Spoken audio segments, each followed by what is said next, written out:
Chapter 7. Motor Sledges and Mountains.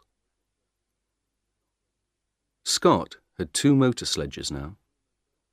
They were the first motor sledges in the Antarctic, the first on Earth. On October 24th, the motor sledges started south from Cape Evans. 4 men went with them, but Scott stayed at Cape Evans for another week. Oates was unhappy. He wrote to his mother, "We had a very bad winter here. I don't like Scott. We were here all winter, but he didn't learn to ski or to drive dogs. Our equipment is bad, and he doesn't think about other people. I'm going to sleep in his tent on the journey, but I don't want to." On November 1st, Scott and Oates and 6 more men left Cape Evans with 8 sledges and 8 ponies. The ponies walked slowly because their feet went down into the snow. It was hard work for them, and they got tired very quickly. They travelled 13 or 14 kilometres in a day. Behind the ponies came Mears with 1 sledge and some dogs. Mears knew how to drive dogs.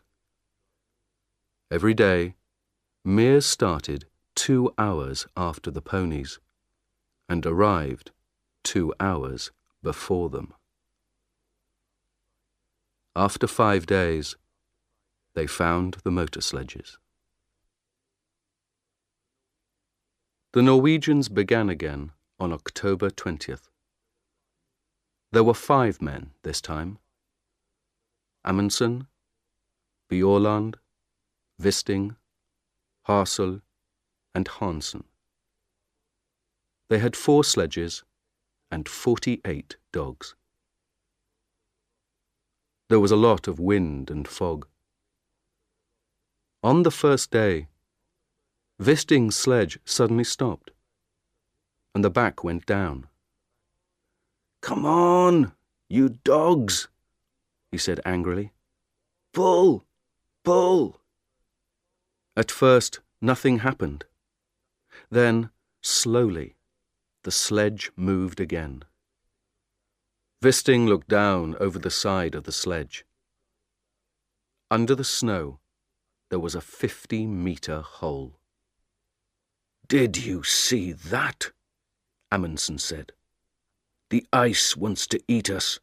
Men, dogs, sledges, everything." On the 4th day, they reached the depot at 80 degrees south. There was a bad snowstorm, but they found the flags easily. Next day, the men stayed in their tents, and the dogs played in their holes under the snow. They were all happy. They had a lot of food, they had good equipment, and they were warm. They could travel fast. Next morning, the snowstorm stopped, and the journey began again.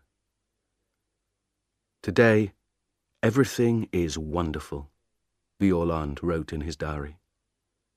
"But where is Scott? In front of us or behind?" There was no one with the motor sledges. They were broken. Scott looked at them angrily. "It doesn't matter," he said. "Teddy Evans and his men are in front of us. They're good men. They're pulling their sledges themselves. We can get to the pole on foot." Oates looked at Mears. Oates and the ponies were tired, but Mears and his dogs were not. The snow was home for them. That night, Oates wrote, 3 motor sledges at £1,000 each. 19 ponies at £5 each. 32 dogs at £1.50 each. Well, it's not my money, it's Scott's. On November 21st, one of the ponies died. On November 11th, the Norwegians saw the mountains. The mountains were very high, some of the highest on earth. Bjaaland smiled. "There is good skiing up there, Roald," he said. "But can dogs get up there too?" "Of course they can," Amundsen said. "Come on." They left Hansen with the dogs and skied a little way up the mountains. It was difficult, but the mountains were big and beautiful. Behind the mountains, Amundsen thought there was a high plateau of ice. "That's it," Amundsen said. "That's the road to the pole. Tomorrow we can bring the dogs and sledges up here. But now, let's have a ski race.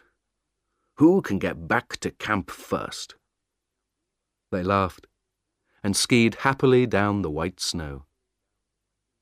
"This is like home," Bjaaland thought. "But it's bigger than Norway, and better." In the next 4 days, the dogs pulled the sledges 81 kilometers and went up 3,000 meters. At last, Amundsen and Bjaaland stood on the plateau behind the mountains. They were tired, happy men. Bjaaland looked back at the mountains. "Can a motor sledge get up here?" he asked.